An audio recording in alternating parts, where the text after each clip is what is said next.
So we're doing this, huh? This is great. I'm excited to spend the next hour with you guys. This is the one podcast, one webinar we've been looking forward to.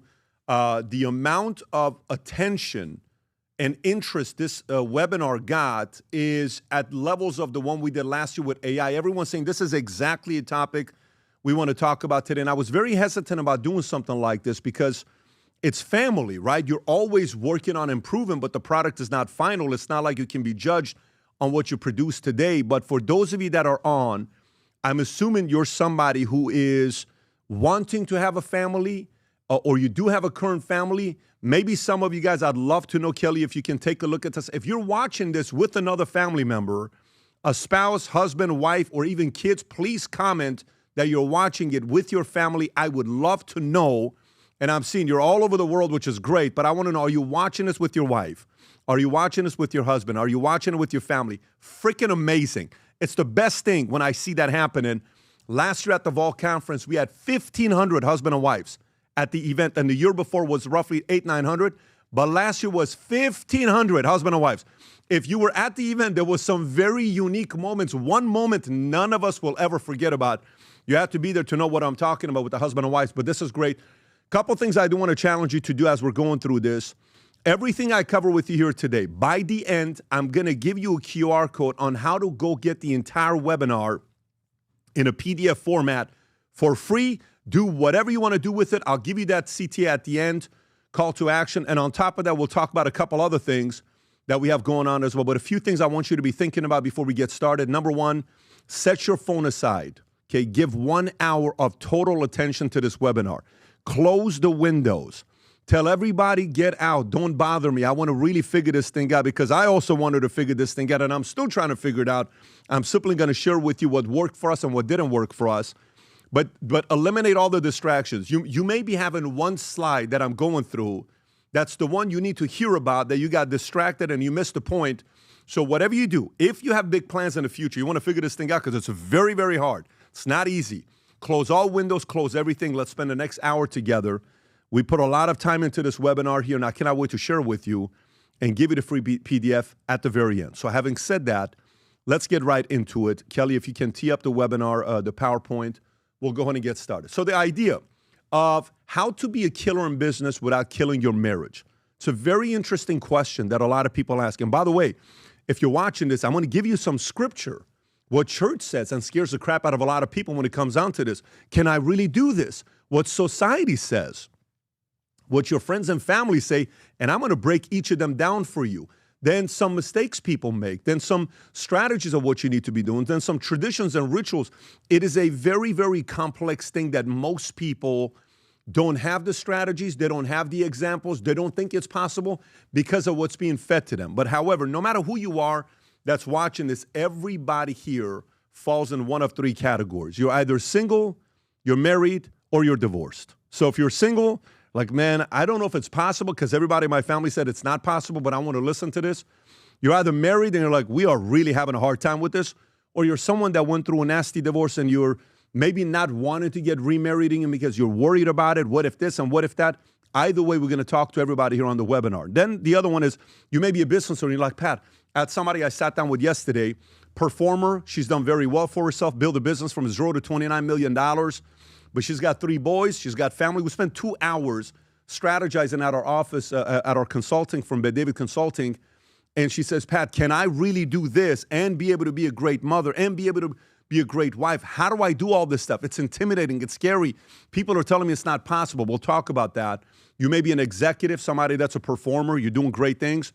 Or you may be an employee or a salesperson. But no matter who you are, we're going to give the message that applies to every single one of you. So let's go through it. The question is, can you have it all? The balance debate. Can you have it all, or you have to sacrifice one? Is there a balance for me to be able to win in my personal life, in my business life, and have my dreams become a reality? I had dreams when I was coming up. I was early this morning. We're having our meeting at 8 a.m., and it's myself, Taylor, Mario, a lot of our guys, Aaron, they're sitting around. We're talking about these types of conversations. And I'm sharing with them a story that I had, a walk that I had with my son yesterday, one of my sons, and telling them the amount of times that I was, questioning myself whether this is possible, whether this life is possible.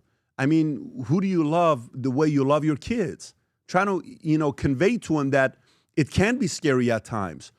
Dreams are scary, especially if they're big, because you're sitting there wondering if you want to commit to, because what if it doesn't become a reality? It's very intimidating. It's emotional. It's one-on-one because it's you. You know what I'm saying? Like this is my fingerprint. I own this. This is me. My dreams are emotional to me. We're sitting here interviewing a couple people right before doing this webinar for production, somebody that's going to be running our studio. And we're talking about movies, what it was like in Iran, watching some of the movies and what Disney meant to our family, and watching 101 Dalmatians translated on Farsi, and nothing's going right in your life. And you want me to dream? You don't know my life. You don't know what I'm going through. You don't know what I went through. You don't know what my upbringing was. Who are you to tell me that I can still dream? You don't know what I'm going through personally and business and how hard it is. I'm sick of these things to make me believe that I can also have my dreams become a reality. It's emotional. I get it. But someone's feeding you that it's not possible. So I ran a poll. In a poll on X, I asked the question, work-life balance, a myth? Is it possible? 56%, my audience, imagine who my audience is, business owners, people that have similar values, 56% said they believe it's possible, 44% said it's a myth. So who's right? It's a very interesting debate. Who is right? Who's telling the truth? Now, misleading stats about work-life balance. If you read any articles nowadays, you're going to read something like this. A Stanford study found that productivity drops sharply after 50 hours, and after 55 hours, it becomes basically useless. At 70 hours, you might as well be spinning in your chair. Really? Yeah. Huh. Okay. I'm sorry. A newborn is born. How many hours does a mother work when they have a baby? We got 4 kids. Our son had track this morning. Jen's up 5 o'clock cooking breakfast for the kid, and he didn't eat the breakfast that she made for him. Can you imagine that? You get up early, you set up the alarm, you let him sleep a little bit longer, and you make the breakfast. You took the time, and he says, I'm not hungry. What do you mean you're not hungry? Mothers work 70, 80 hours a week, but this stat can confuse the average person. They say, well, you got to be very careful with this. It's too much, it's going to burn out. You got to be careful with all this. Oh, my God, Stanford study said the following, that we have to do this. Really? All these entrepreneurs that came out of Stanford build multi-billion-dollar companies, you think they're working 40 hours a week? You think they're working 50 hours a week? You think they're working 60 hours a week? These are very, very confusing stats written by journalists of people that work 40 hours a week, that they're trying to impose their philosophies on others. World Health Organization found that working more than 55 hours a week increases your risk of stroke by 35% and heart disease by 17%. Oh, stop it. A study from University of Warwick found that new managers experience more anxiety, less job satisfaction, and a 23% increase in depression symptoms. So chasing that title, maybe not the move. Are you freaking kidding me? Can you imagine they're writing these articles? And these people are reading these articles and say, I was thinking about applying for this management position, but after reading this article, I don't want that stress. I don't want that anxiety. I'm just going to play small for the rest of my life. Give me a flipping break. But guess what? It works on a lot of people. FYI, we as parents are spending a few $100,000 sending our kids to school to be brainwashed to believe things like this. Can you imagine that? To be brainwashed to believe some of these things. Some of you, your parents spend money. Some of you, you spend the money, and you're still paying the debt on the school loan. To be told stuff like this by people who don't want to work that hard and they just want an easy life. And they forgot the fact that the founding fathers didn't work 55 hours a week. To build America, you think they did it on 55 hours a week? America's a 250-year-old country next year. You think the people that build this country work 40 hours a week, 50 hours a week? This is hard. This is why I told you from the beginning, if you want your dreams to become a reality, it's not easy. But let's go through this. 3 common narratives: church, family and friends, and society when it comes down to work-life balance. Here we go through church. You ever read Scripture 19:24, Matthew 19:24? It is easier for a camel to go through the eye of a needle than for a rich man to enter the kingdom of God. Mario was trying to find the scripture. I wish you were in the room. Mario said something like, it is easier for a camel to go and enter heaven, but if his eyes hit a needle, he may go blind. But we understood what scripture Mario was trying. This tells you Mario reads the Bible every day a lot, but we were laughing about this. But how many times have you read the scripture? Or how many times has a pastor or somebody from stage told you, oh, you want to go live a successful life and have money, but it is easier to go through. You ever read Proverbs, how much it talks about hard work? You ever read Proverbs, what it says about ants and what they did? We don't want to read the ant section in the Bible. We don't want to read the end section. We want to read this section because this makes us feel good that we live a small life, right? It's a small life.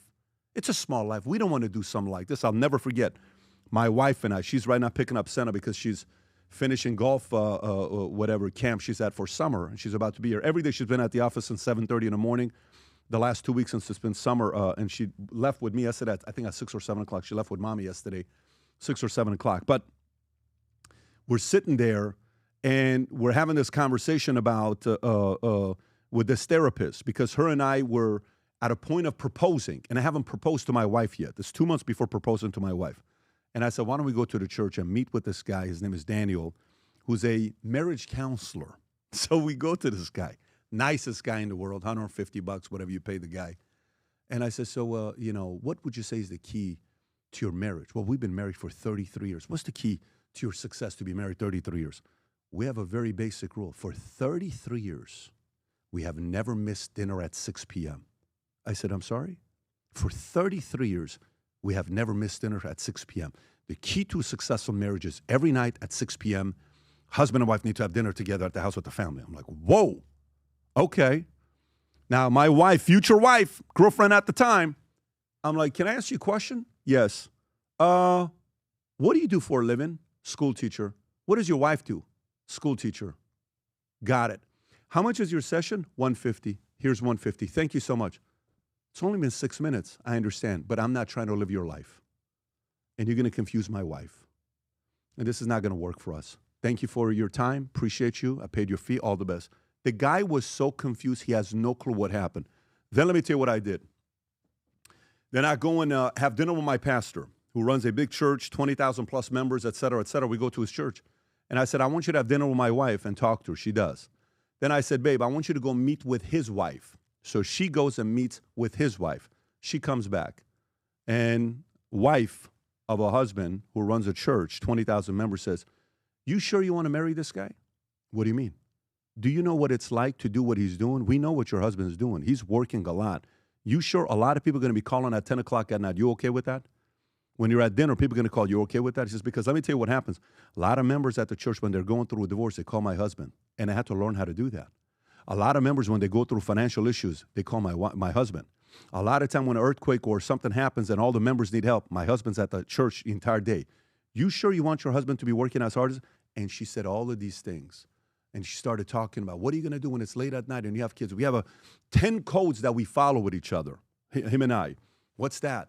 He says, well, one of the things is no matter what time it is he comes home, if my husband wants to have some good private time, we got to have the good private time.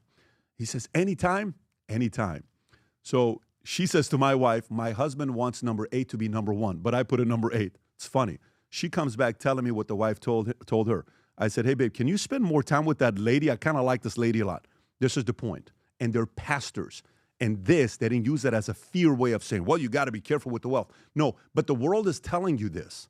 And you're sitting there, your identity is getting smaller, worried about, does this work-life balance thing really exist or not? Family narratives. Let's go through a few of them here. This is for some people blaming work. Tell me if you've ever heard this before. My marriage didn't work because I was always working. I miss my kids growing up because I was chasing a career. And work took priority over everything else. I made money but lost my marriage. I was too obsessed with winning at work to notice my family was falling apart. I thought being a provider was enough. I became a stranger in my own house. I gave my best hours to company, not my children. You ever heard those things before? And it scares the crap out of you. I don't want to do that. At least I'm a good father. At least I'm a good mother, and that's it. How about this next one here? Excuses for failing at work. You ready? My business is suffering because of my wife. I couldn't focus on my goals with all the drama at home. My kids constantly interrupt my focus. I can't think straight. My parents raised me to fear risk. I never took the leap. I stayed in a toxic relationship and it wrecked my ambition. I chose stability over growth because I had a family to feed. My family obligations drained my time and energy. Every time I try to build momentum, something blew up at home. So one blames work, the other blames family. And then you have this one here. I'm too busy providing for my family to work out. By the time I get home, I'm too exhausted to eat right. Gym, I barely have time to sleep. My partner doesn't support my fitness goals. My schedule is so packed with work and kids, there's no room for self-care. I eat like crap because I'm always on the go. My job is sedentary. I just don't move anymore. My mental health is shot, but I can't afford to slow down. Every one of these we're being fed with. And by the way, we sometimes, if you're not too careful, you may be saying, I kind of use that phrase. I kind of use my kids as an alibi to not win. I kind of use my faith as an alibi to not win. I kind of use my business as an alibi to not win at home. I kind of use my family and work while I'm not in shape and I put on 50 pounds. It doesn't matter. The question becomes, if you're not too careful, you listen to friends and family giving you these narratives, that's going to come and be a part of your life. If you don't stop it, it'll be you. You'll start repeating the same things that they've been telling you for years until you choose to say, I'm done with this mindset. Here's the next one for you. Society narratives. Ready? Here's some of the people that have actually won in life. These are winners. These are people that have won in life. Look what they say. You can have it all, just not all at once. Stop trying to balance. Make your work more pleasurable. Donald Trump. Oprah Winfrey was the first one. Barack Obama once said, you shouldn't expect to always have work-life balance. It's okay to throw yourself into work as long as you make up for it later. Michael Jordan, if you want to be great at something, there's a choice you have to make. There are sacrifices that come along with that. Family time, hanging out with friends, being a great teammate, it's all consuming. It's right. There's an article literally just came out a few days ago. Barack Obama says work-life balance isn't real for successful people, okay? Yeah, I'm trying to live a perfect life, the schedule for this. Not going to happen if you want to live a big life, right? Now let's continue. Does your life feel out of control? Who controls it right now? Is it your schedule, your health, your wife, tariffs, business partner, clients? You're worried. It feels like you're out of control. If you don't control your life, someone else or something else will. Here's some of the big decisions we got to make in our lives. How sometimes you think about what are some of the biggest decisions we have to make in our lives? And by the way, most of the times we don't even have a system on how to make the right decisions. We just make them. No one told us how to have a system in place to make better decisions. We're not in environments that somebody is teaching us before you make a decision. Think about this, that, process this, that. Take this process of eliminating options, ask these 7 questions. I'm sitting down with somebody yesterday. She's trying to hire a general manager for a company. I said, I'm going to teach you 20 questions to ask when you're interviewing these people. And one by one, we go through the questions. She lights up. She runs a $29 million a year business. She says, oh my God, I wish somebody would teach me how to interview. I don't even know how to interview people when I'm interviewing them. I don't know what to ask them. I said, well, now you do. Here's a set of questions to go with. Imagine if you have that if you want to marry somebody. Imagine if you have that on how to raise kids. Imagine if you have that on how to run a business and talk to your wife about the vision long-term and how to do it right and get her involved, and family's buying, or you're the wife running it, the husband's buying. These are all things we've not been taught, and we have to make these decisions. Here's 10 of the biggest decisions we'll make in our lives. Number 1, who to marry. Maybe the most important decision you'll make in your life outside of faith. Number 2, what career or business to pursue. Number 3, where to live. I used to live in LA for 20-some years. Then we moved to Dallas. I had to sell everybody in my family I'm moving to Dallas. Now we live in Florida, and we're very happy where we are today.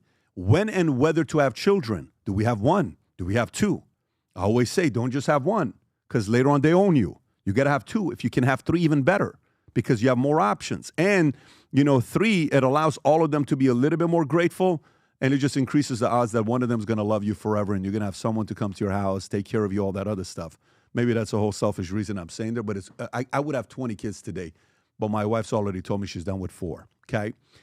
Next, who to surround yourself with. That's your choice. It's a decision you got to make.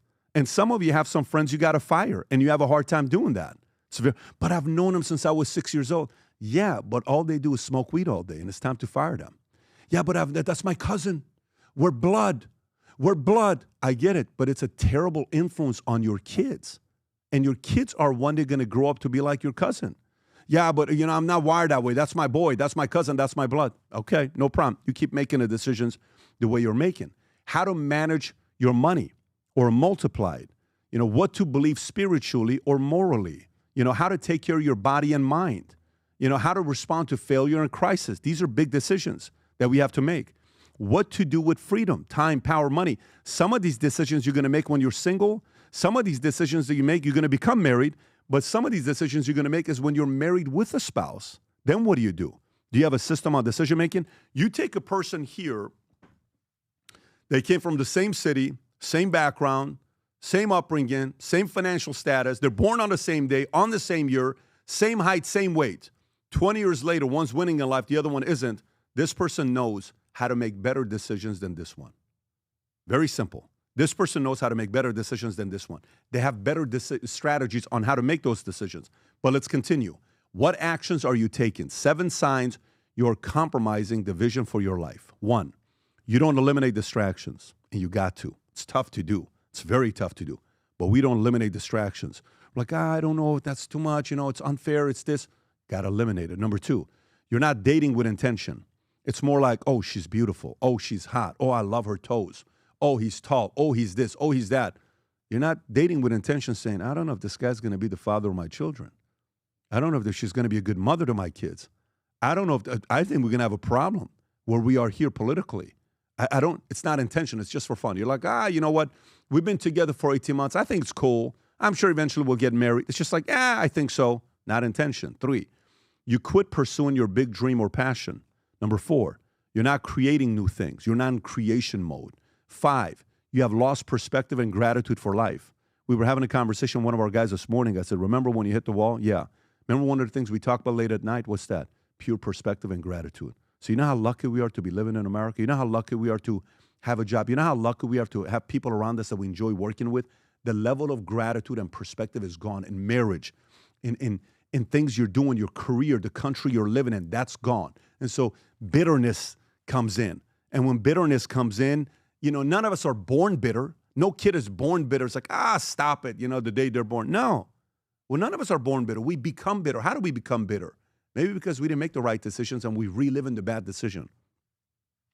Well, how about we get in an environment that helps us make better decisions? What if we're in a group setting that we watch other people, how they make the decisions, we can make better decisions instead of trying to do it all by ourselves. Number 6, you are lost or unclear about the next level. You don't know what to do. Since I was 21 years old, I went to 4 to 10 business conferences every single year. It didn't matter if it was on my girlfriend's birthday, my birthday, anniversary, wedding. I don't care. I went to 4 to 10 business conferences every year like clockwork because all I wanted was the following. I would go just to hear someone share a strategy that's going to help me better with my personal life, with my finances, with my business, with anything I'm doing. 4 to 10, and I would invite friends. Come on, let's go. I can't do it this time, next year. Come on, let's go. Not this year, next year. Come on. Oh, for sure I'm going next year. Oh, for sure I'm going next year. I'm like, no problem. Then I stopped inviting. I just kept going. 4 to 10 every single year because those strategies are out there. Most people don't go to them. Number 7, you have let the wrong person or party influence you. What happened the last 5 years?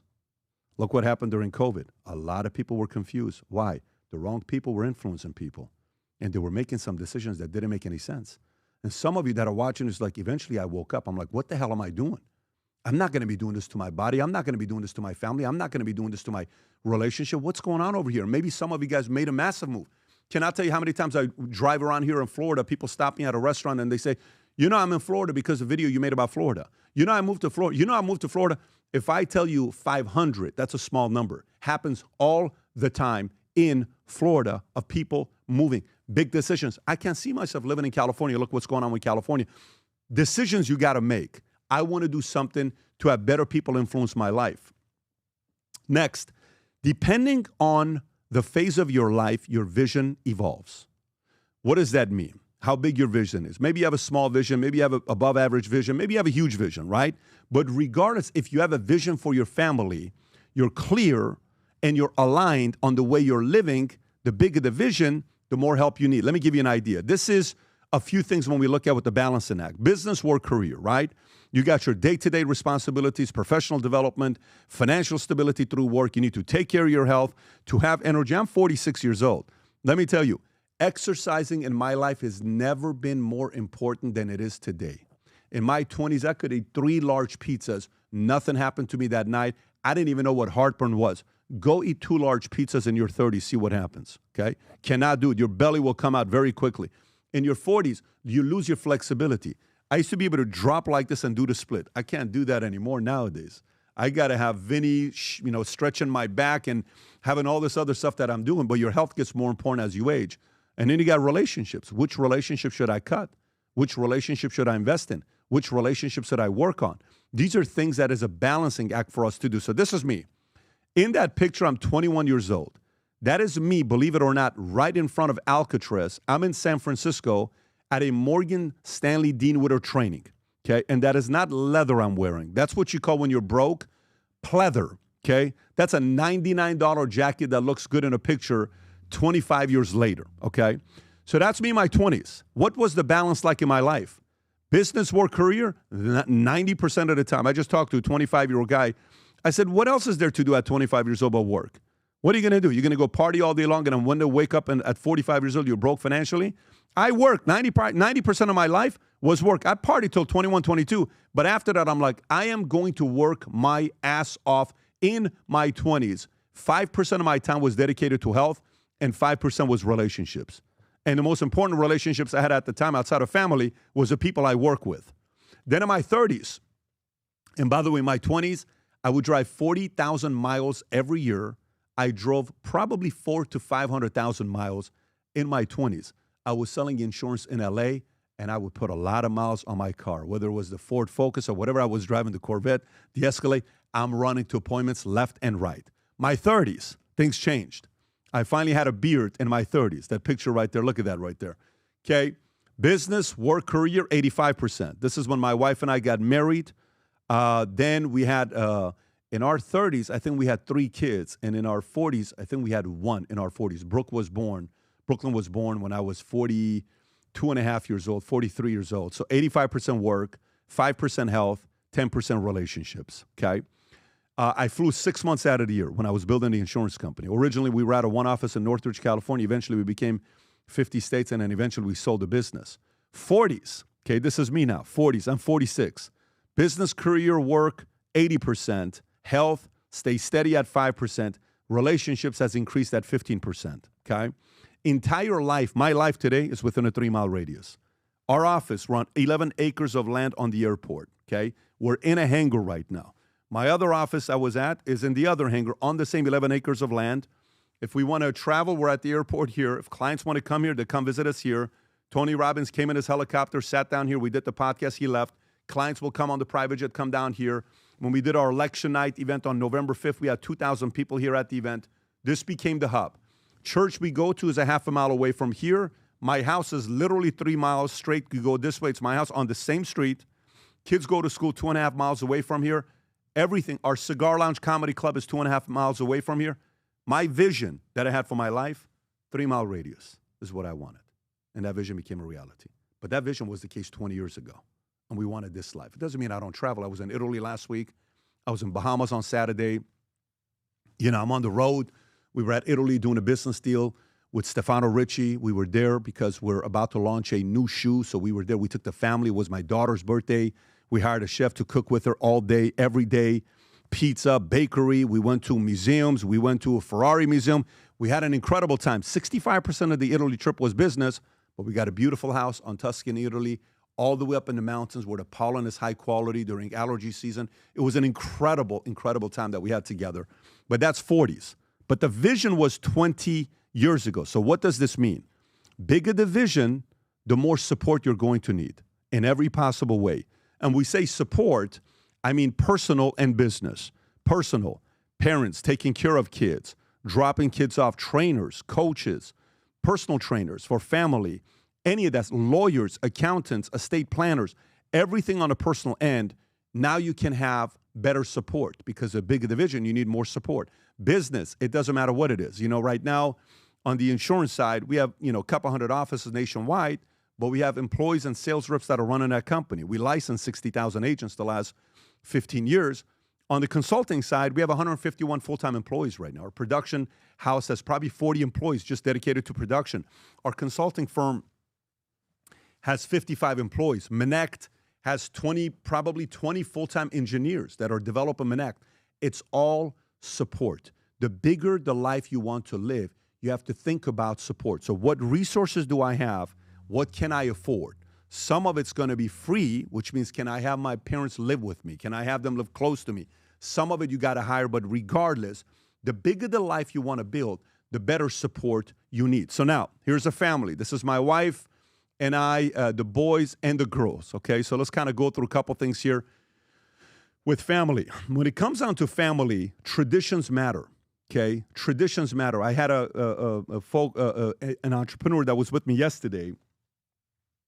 I'm asking this person, what traditions do you guys have in place? Well, what do you mean? We don't have a lot of traditions. Yes, you do. What traditions do you have in place? No, I'm telling you, we don't have a lot of traditions and rituals. Well, you need it. You need it. Why is that? Because later on, when your kids get older, if you have traditions and rituals, that's what causes them to come back and bring the grandkids because they want to continue the traditions and the rituals. That's a good point. I never thought about it that way before. Any traditions you create now, it's going to create a bond with you, your wife, your kids, your grandkids for decades to come. I'm 46 years old today. Let me tell you, I'm sitting there showing a picture of me and a guy I used to work with at Bally's many, many years ago. We used to call him Sexy Dex. Okay, that was his name when I worked at Bally's. It was him, Cisco, Ruben Rimmer, Francisco. It was all these guys that we worked together, right? And I pull up a picture. And I'm looking at this picture. I'm like, that was 25 years ago. I cannot believe I'm 46. I literally cannot believe I'm 46. I still feel like I'm 25. If I'm 28 years old, how the hell did I go from 25 to 46 years old? How old are you if you're watching this right now? How old are you if you're watching this right now? Did you think you're going to be this age this quickly? Be honest. Whatever age you are, 28, 32, 63, 59. Did you think you're going to be this age this quickly? How quickly do you think we're going to be 70 years old? How quickly do you think we're going to be 80 years old? What do you think is going to matter at those times? If we do it right now with traditions and rituals, we will enjoy our 70s and 80s. If we do our health right now, we will enjoy the time with our grandkids later on in their 70s and their 80s. If we don't do our health right now, you'll be one of those people that says, I can't pick up my grandkids. My back hurts. My knees hurt. My legs. Can you imagine your granddaughter's going like this? All she wants to do is for you to pick her up, and you're not healthy, you can't pick them up. That granddaughter's always going to remember Grandpa. All I wanted him to pick me up, but he wasn't healthy. He didn't take care of himself. Are you freaking kidding me? Are you kidding me? You know what that does? You see, this webinar is more than just about let's go become rich and all this stuff. It's called figuring out a way to win on both sides. Nothing excites me more than when I have my kids around me. Nothing. My wife's office for the last 15 years has been in the same office I'm in. Her office is literally next to mine. She's in office every day. She was in the office today. Every day she's at the office. Kids come in. I got a gift for my daughter because I'm about to take her out on date night.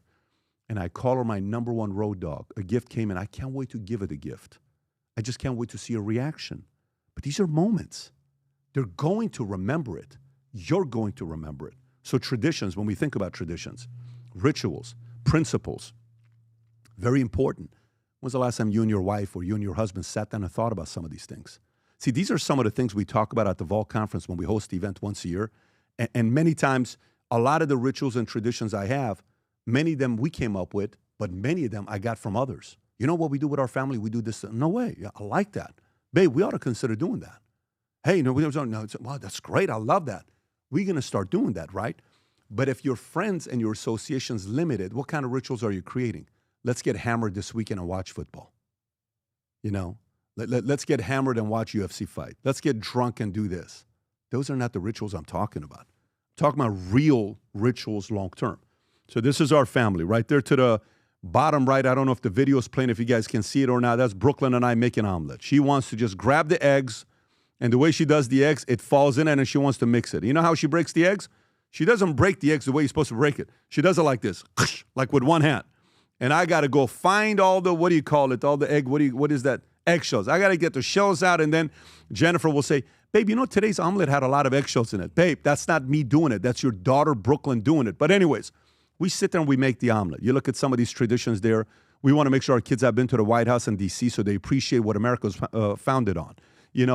Whether it's sports, whether it's Christmas, whether it's Yankees games, whether it's anywhere I travel. If we can, the kids are coming with us. We were at the Derby last month. We took all the kids, including the 3-year-old. Dylan now knows how to pick horses okay? We went there last year. And you know why I love the Derby? Because my dad and I, you ready for this? Oh, man, I didn't even know I was going to tell the story. My dad would take me to Santa Anita track. As a kid, I remember my memory with my dad when my parents got a divorce and my mom, I would go at this Virgil's on the corner of Glendale and Doran. My dad would come pick me up and we go to Santa Anita racetrack. Bet $2. The way I knew what $2 bills came from horse track is because of my dad. We'd go to Santa Anita racetrack and we would bet on horses. And one time we won $80 with a horse. I was the happiest kid in the world. But that's a memory we shared. So now fast forward 30 years later, I'm taking my kids to the track. Why do you think that is? Maybe because I experienced that with my dad. Think about these moments for you and your dad, you and your mom. The stuff that we think about, that you will right here break down crying. These are rituals. Maybe they didn't have the money to do the bigger things for you, but it's still there for you. All I'm trying to do to get you to be thinking about is some of the bigger, healthier rituals and traditions to create with our family. Yankees, we're about to go to a Yankees game this month. We do this annually. We'll do a consulting session with 25 of our clients for 3 hours. We'll talk about what's going on with the market and the economy. Then we'll have lunch. Then we'll go in our suite. Then afterwards, we'll go to dinner. And then we'll fly in a helicopter back to the Hamptons and we'll spend the time with the family. Traditions. The kids can't wait for it. Can't wait for it, you know?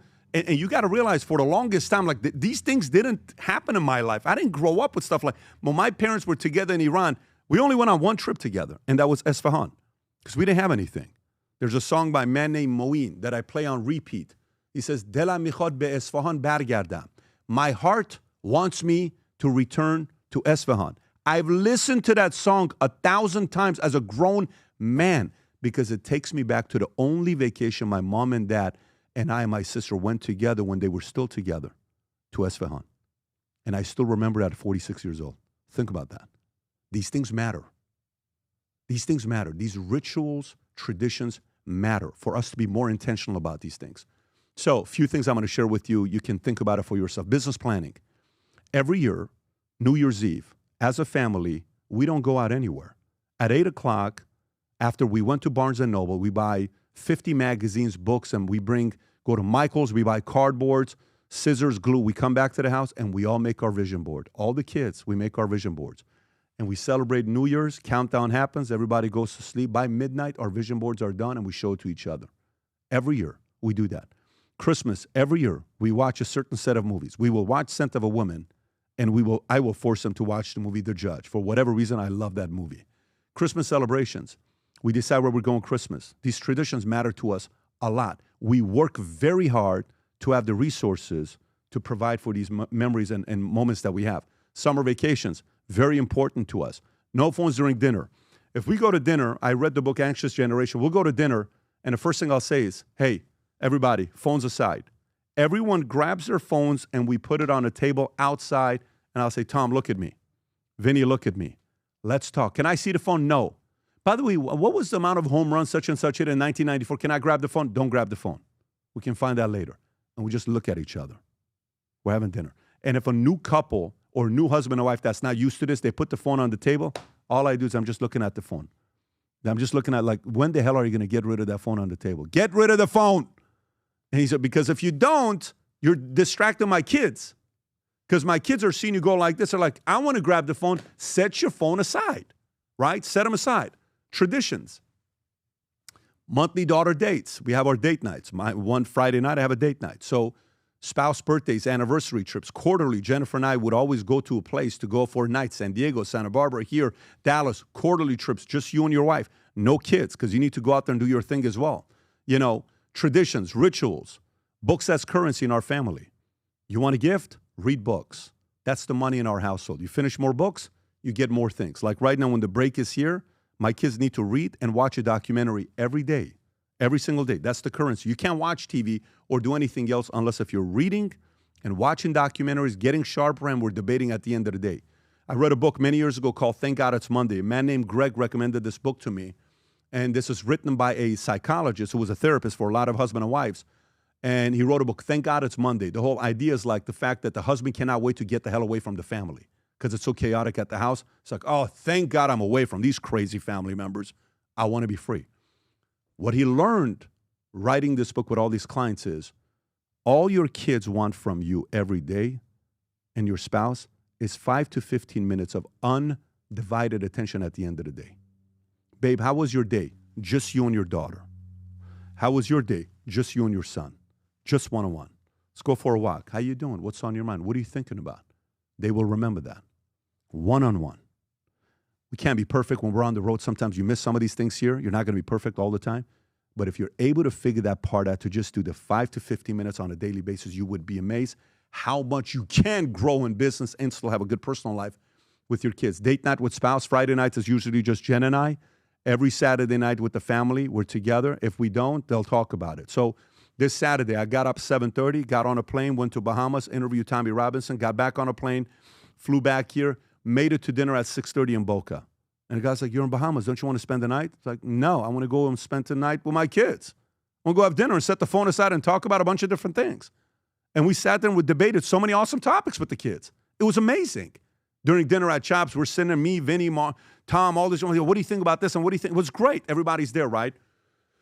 Sporting events, Sunday morning breakfast. I don't know if you guys know this or not. I typically don't like to brag about a lot of things. I'm very good at this one thing I will brag about. I may be the greatest omelet maker in the world. I'm telling you, you can tweet about this. You can quote this, by the way. I may be, low-key, the greatest omelet maker in the world. The greatest. By the way, I know my CTO is listening in the back thinking, maybe that's a business model. We got to build something with this thing here. I'm the greatest omelet maker. You can ask the family, the wife, the kids, everybody. When I make my omelet Sunday morning, legendary. You age backwards when you eat my omelet. But this is tradition, like the kids want to make omelet with daddy. Principles. Fight privately. You and your wife, fight privately. If you're going to fight, walk out and go fight privately. Even with one of your kids, if you want to chew them out, do it privately. My son one time said, Dad, you know how I am. If you're going to criticize me, do it privately. I said, you know what, son? You're right. Let's go walk. I'll criticize you right now privately. And we went for a walk and I chewed his ass out. But it was privately, right? He was right. Fight privately. Always come as a united front. Lead, respect, and show love. Courage, wisdom, understanding. Never be afraid of the truth. Beat your prior best as a family and in business. Never compromise your non-negotiables. These are few of the things I'm writing out here just to kind of get your, ideas machine working for you to start thinking about certain things. But as I'm going through this, again, all of these things that we talk about, over the years, since 21 years old, I've gone to 4 to 10 business conferences every year. This didn't all of a sudden drop on me because I'm, related to Socrates and Aristotle and Plato, and somehow, some way that wisdom was passed down because according to ancestry, that's who I am. No. 25 years of going to 4 to 10 business conferences every year just because I wanted to sit there and listen to exactly what they're saying. This is going to work. Here's what I'm going to apply. That's what's going to happen with me. You got to go seek it. It ain't going to come to you, right? And so many times, husband and wives don't do things together. Everything they're doing is husband does it, wife stays behind. Wife does it, husband stays behind. No, both of you go to it together. So, couple things. Be cautious of people who will try to make you question your vision and mission and dream. You sure you want to do that? I don't know if it's healthy for you to work that hard. Don't be infected by other people's limiting beliefs. People used to say this to me all the time. They say, oh, you're working so hard, Pat. Wait till you get married. I said, what do you mean? Wait till you get married. You won't work that hard because you got a wife. And so I got married. Nothing changed. Yeah, but wait till you have a kid. You've never had a kid before. I had a kid. Nothing changed. Wait till you have 2 kids. 1 kid is easy. Anybody can do it. Then I had 2 kids. You know what they said? Yeah, but you had boys. Who cares about boys? You haven't experienced what it is to have a daughter, where you melt and all that. I said, bro, can you stop with all your bullshit? Maybe you're the one that thinks so small. And I'm clear about my vision. So then I had a daughter. And then after the daughter, for whatever reason, they stopped. They didn't know what else to say after. Then we had a 4th girl, a 2nd girl. So we have 2 boys and 2 girls, right? People are going to try to impose their fears and their limiting beliefs on you. Do not let it happen. And they're going to do it to you 24/7. Sometime when your husband's around, sometime when your wife's around, most of the time when nobody else is around. And then you're going to come home and, spew all their limiting beliefs to your family. Don't do that. I don't want any limiting beliefs on me. You shouldn't want it either. You shouldn't want it either. So who's in your inner circle? Who do you have in your inner circle right now? Your friends matter. You got to fire some of your friends. Every year for 20 years, I fired a friend. Every single year. I know this kind of sounds a little weird.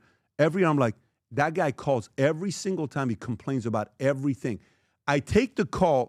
You know how you have people that you have on your phone that you pick up, you say something like to your wife, I think this is a 45-minute call, and you pick it up. All they want to do is complain for 45 minutes. Tell me what benefit you get from listening to 45 minutes of someone else's problems when you already are married and have kids and you have your own set of problems.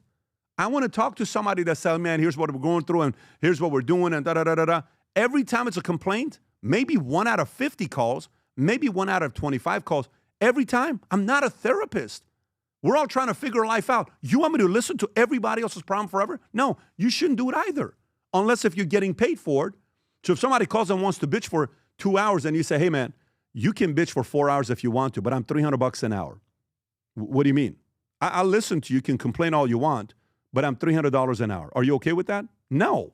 Then stop complaining. Okay? I have problems as well. What do you want to talk about? Last 7 calls, every call has been about you complaining about your wife. I can't do this anymore. I can't. I don't want my wife and my kids to hear every time you come over, one of my best friends from 22 years ago, all they have to hear is you complaining. So, oh, it's my best friend. So my son now wants to be like you. Why would I do that? No, we don't want to raise that kind of environment. We don't want that kind of energy around the family. So pick the right circle for you at each stage of your life. Hire some new couples as friends. It's time to upgrade who you hang out with. So who are the top 3 couples you and your wife hang out with the most? Who are they? Who are those people? Where are they at in life? Are they above you? Are they at the same level as you? Are they somebody who's around you that's giving you positive peer pressure, that's making you do better? If you're on this webinar, some people got on, I guarantee you, probably 2 to 5% of people after about 30 minutes, they got off. You know why? You know why they got off? Because something was said that triggered something they're doing that made them uncomfortable. I'm not the most comfortable person to be around all the time. Someone heard the message, I don't know about that. But I guarantee you 95% of you guys that are on here, you want to figure out a way to improve in this area. I know you are. You wouldn't be here on the middle of the day. It's 12:30 Eastern Standard Time. That means it was 9:30 Pacific Standard Time. In Europe, you're in a better place because you're listening to this at whatever, 4:30 or 5:30. But in California, it's early. You're watching this. You're probably at work trying to listen to this. And you and your wife and husband are listening to this. Maybe you're on a business, you're listening to this together. But you're on here because you want to find a way to improve this thing. Like, I want to figure this thing out. So who is your family listening to? You need a golden dome around your family. Did you hear the new thing that Trump talked about? They want to build a golden dome around the White House. So if something happens to kind of like similar to Israel, that most of the weapons and the bombs and the missiles cannot get through, you need that for your family. If we're doing that for the White House, why shouldn't you do it? Why should you let all the negative comments and stereotypes constantly be fed to your kids over and over and over again? Why? Why? That's not cool. You need to build a golden dome. You need to talk to your wife and say, babe, some of you guys are watching this right now. How many guys, don't put a name, how many guys watching this right now, whether you're with your husband or your wife or by yourself, how many guys right now watching this comment, you already have 1 or 2 people that you need to fire out of your life? How many of you? Comment below if you already thought about somebody in the chat. Look at the amount of comments that people are posting. How many of you? You're thinking about it, right? You need a golden dome. You need to protect this thing. This thing matters. It's very important. Who do you speak to when you're fighting? So say you and your wife get into a fight. Who do you call? So imagine you and your wife get into a big fight, or you and your husband get into a big fight, and you call one of your girlfriends, and she says, babe, I never liked Dave ever. You need to leave him. You know who was asking about you? Who? You remember Johnny from high school? Yeah. The other day he asked about you. No, he didn't. Yeah, he asked about you. And I think he probably DM'd you as well. He did, but I never responded back. You may want to just respond back. You think that's a good thing? You don't think that happens? You don't think that happens? You don't think that happens with me? Well, I'm like, okay, hey, what's going on? I'm not going to say marriages, challenges or issues. Yeah, let me tell you, man, dude, a guy at your level, you need, the average person can afford 1 girl on the side. I think you can have 10 on the side. I think you've deserved it to have 10 on the side. And you can, from different states, travel, background, quality, ethnicity. Bro, do you know who's asking about you? Who? You know what I'm saying? Like, what I'm saying to you happens. It happened to some of you. But who do you talk to when you get into a fight with your wife or your husband? Who? Who are you comfortable sharing your personal life problems with? And what do they do when they turn it around on you? What are they going to do? You think that's a good thing? It's very risky, folks. Very risky. So when's the last time you went to an environment to meet new couples who are winning in life and say, babe, we need some new couples in our lives. We need some new couples that are doing bigger things. We need some new couples. We run masterminds here regularly. One of the masterminds we'll run, the general mastermind, we'll have hundreds of people on, right? And you know what they're talking about? They're talking about different things. They're talking about, hey, how do I do this in my business? My kid's going through this. Couples are sitting there listening to each other on what things they need to do to solve problems.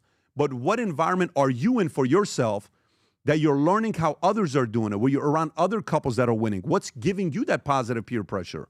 Who has influence over your family? By the way, the same thing that happens here when your kid wants to quit a sport they're playing, you think they're doing it? Or you think somebody put it in their head? You think when a kid's got big dreams and they give up on it, you think it's just them doing it? Or you think someone at school whispered to them and said, who cares about that? You're never going to make it. You don't know those conversations. Didn't it happen to you when you were a kid? Did your parents ever find out who that kid was? I joined the Army. Why did I join the Army? It's like, well, my counselor said I'm not going to do anything in life anyways. Just a regular guy. Parents got a divorce. I'm just going to go do 20 years in the Army and go be a cop afterwards. Why? Counselor put that in my head. A kid like you, you're not going to go accept it. You're lucky if you go to community. Honestly, probably the best thing for you is go to military for 20 years. My parents don't know about that conversation. I know about that conversation. Miss K, counselor. Let's go join the Army. Let's go join the Army. You don't think that happens to your kids?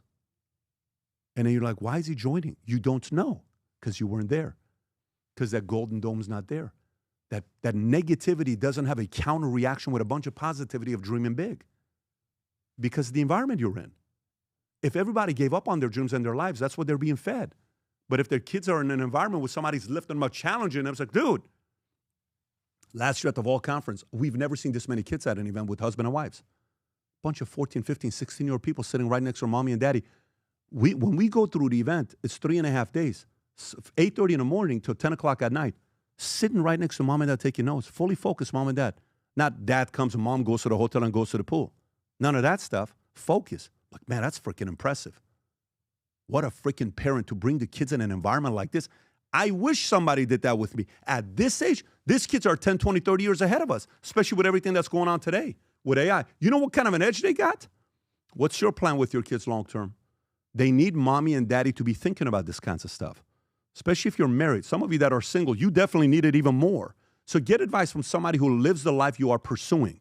Now, perfect week. And no matter what happened, I had a husband and wife one time came up to me. They were having a hard time together. And I said, let me ask you guys a private question. What's that? How often do you guys have private time together? What do you mean? Do you want me to ask you literally? Yes. How often do you guys have intercourse? Or make love, sex? What do you want me to tell you? Oh, maybe once a month. Oh, that's horrible. What do you mean? I said, moving forward, we're going to create a perfect week for you. What's that? A perfect week is you guys have dinner together and you guys have sex at least once a week. If it doesn't happen, it's 11:59 Sunday night. Tell your kids to get away from you. Go in the closet and get it done right away. You got 1 minute. No matter what happens. Why? Because it's part of your health. It's good for marriage. It's good for go to dinner. Turn the flipping phone off. Look at her. Fight. Talk to each other. Speak to each other, right? Perfect week.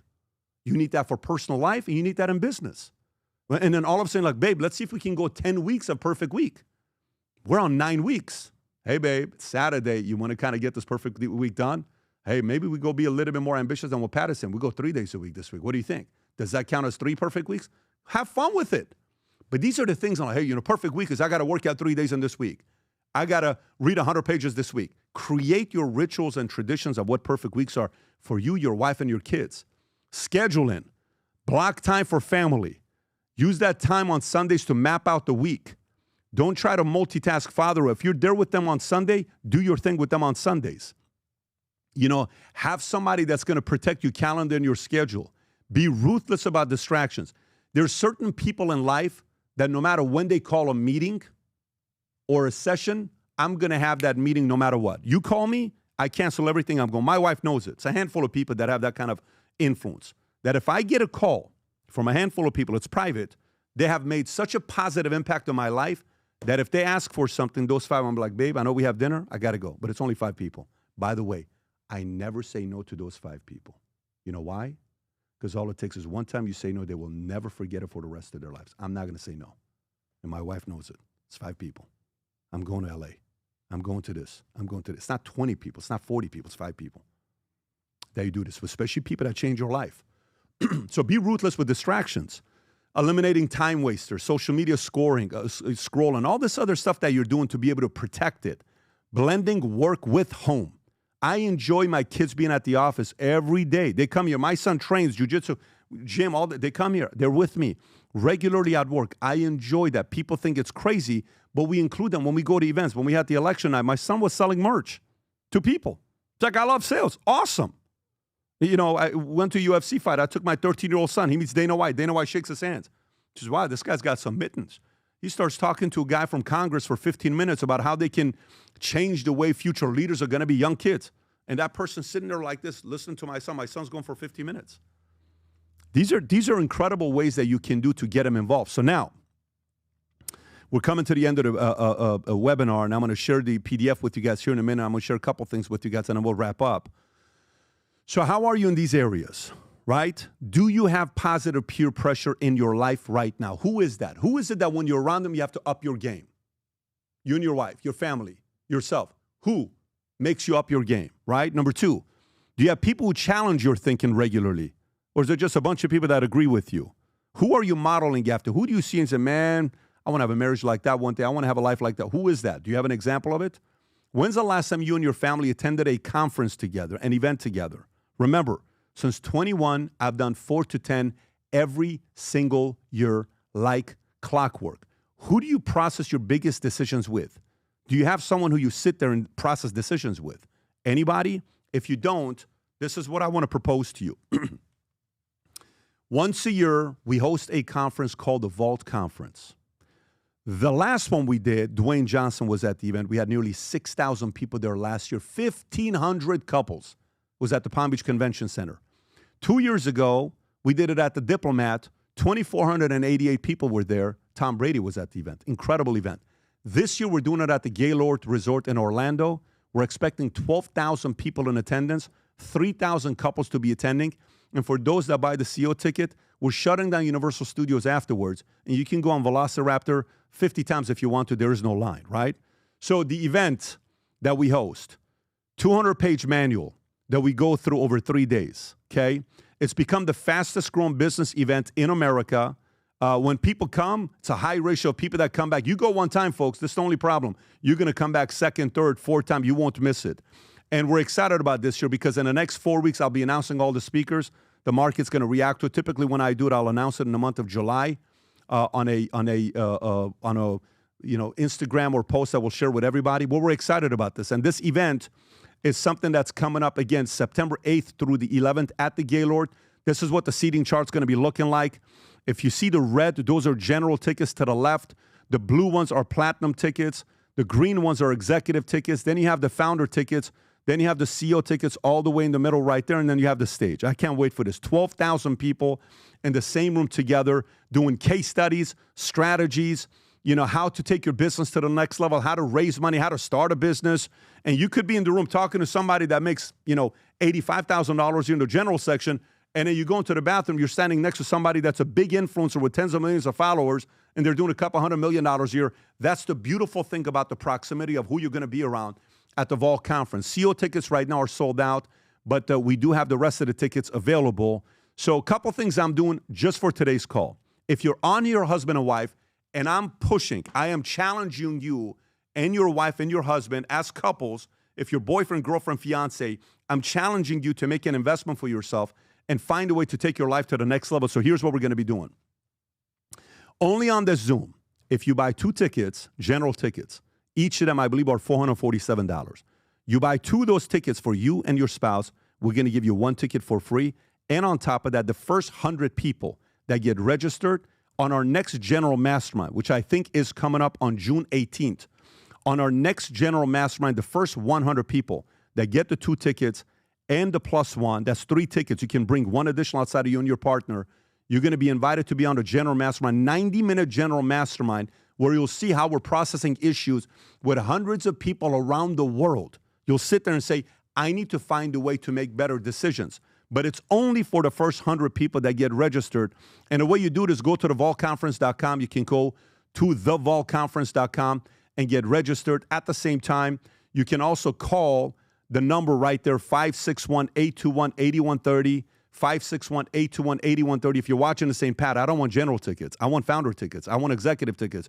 I want to bring, we have Andy Elliott's planning on bringing 500 of his employees with him. We had, Felix from Finally that brought 83 employees. Guys bring 50, 100, 200 employees. They're salespeople with them. A lot of companies brought 10 plus people with them last year. If you're somebody that's watching this saying, I want a bigger ticket, I want to bring more people, call the number. For everybody else that's watching this, listen, one of the most common traits I've seen of people who don't win in life, you know what it is? I'll do it tomorrow. I'll do it next week. I'll get back on the website. We'll do it later, babe. Guess what? Good luck in life. You know why? Because you will raise kids who will also say tomorrow, who will also say later, who will also say next month, who will also say next year, who will constantly make excuses as well. If you're watching this video, everything made sense to you, and you're somebody that's saying, this is not a year that I want to play small anymore. In my opinion, 2026 is going to be the greatest year of our lifetime. The reason why I believe that in America is because it's a 250-year anniversary, okay? World Cup is coming here. A lot of you that are watching us around the world, 2026 could be the beginning of the, you know, how the Roaring 20s happened 100 years ago. This could be a very special year. You want to go into 2026 being just a regular person, or you want to make a big decision for yourself? New strategies, new ideas, new friendships, new relationships, all of that stuff. So my biggest challenge to you is whether you say, well, you know, we don't have time to travel, we don't have the money, we don't have the schedule, what are we going to do with the kids? Find a way to get there if you want life to change. If you want everything to be the same, keep saying, I can't do it. Keep saying, I can't make it. For you, if you're watching this, you're still on here, and if you're watching the same Pat, I'm at a phase of my life that I want to make a change. If that's you, go on the website, that QR code right there, get registered, or call the number, make a decision for you and your wife, you and your husband, you and your boyfriend, girlfriend, bring one of your kids, bring one of your business partners, bring one of your friends, and make this the beginning of the greatest years of your life. But the most important thing of all, the word decide, when you think about the word decide, in Latin, it means to cut away from. This is a chance for you to make a decision and say, you know what? I'm cutting away from the old me. I'm going to make a decision. Babe, it's time to upgrade our lives. Let's go spend 3 days together at the Vault Conference. We need to find new couples. We need to find new peers. We need to find new friends. Let's take this life to the next level. Kelly, is that on the web? Are they seeing the QR code on the website for them to go to? Do you have it up there, or you don't have it up there? Because, yeah, I want this to stay up here, folks. For those of you guys that are watching this here with the QR code, go to the website, get registered, get your 2 tickets plus 1, or those of you that want to get something bigger, an executive ticket, a founder ticket, dial the number. Our sales team is waiting for you. The consultants are sitting there waiting for the calls to help you out with that. But with that being said, I cannot wait for all of you who are on here, all of you that are on here who made the decision. I cannot wait to spend 3 days with you at the Vault Conference at the Gaylord, Orlando, September 8th through the 11th. Thank you so much for joining. And Kelly, if you can put it back up, just keep that up the entire time. Kelly, don't take it down. And for those of you that want the PDF, for those of you that are watching this that want the PDF of today, everything we discuss will be on Connect Support Circle. It's free. Go to Connect, download the app, go to the Connect Support Circle, and when you see the Connect Support Circle, right there you will see the PDF in there. Download the notes, go through it, sit down and talk about it with your wife. But once again, for those that are still thinking about making a decision, get registered, bring your spouse, bring your partner with you.